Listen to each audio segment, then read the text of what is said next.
Why are genetic mutations key for CML treatment success? Imagine your body's cells as tiny factories, each with a set of instructions called genes. In chronic myeloid leukemia, or CML, a specific genetic change creates a faulty protein that causes the disease. This change is called the BCR-ABL1 fusion gene, which results from a swap of parts between two chromosomes. This abnormal gene makes the leukemia cells grow uncontrollably. Targeted therapies, especially drugs called tyrosine kinase inhibitors, are designed to block this faulty protein. When these drugs work well, they can control the disease for many patients. But the story is more complicated because other genetic mutations can also be present. These additional mutations are like extra switches that can turn resistance on or off. They can make the leukemia less responsive to treatment or cause it to come back even after initial success.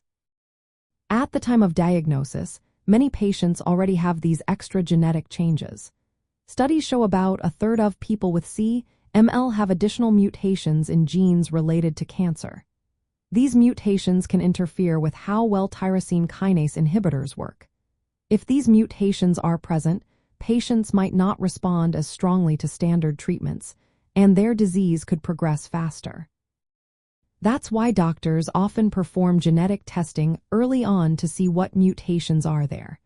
Knowing this helps them decide if a different or stronger treatment might be needed from the start.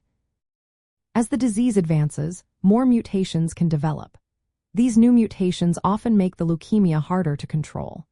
They can also signal that the disease is becoming more aggressive.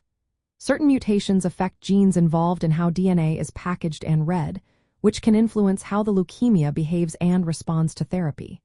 When doctors see many mutations piling up, they know the prognosis might be worse, and they can adjust treatment plans accordingly.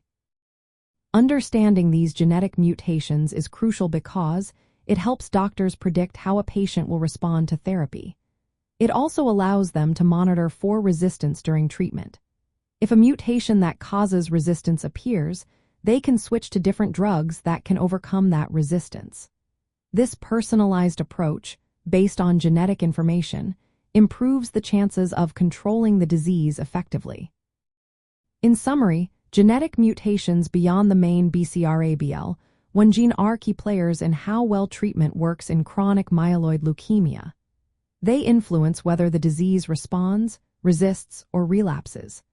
By analyzing these mutations, healthcare providers can tailor treatments to each individual, giving patients the best possible chance for success. Always remember, each person's disease is unique, so consulting with a healthcare professional is essential for personalized care.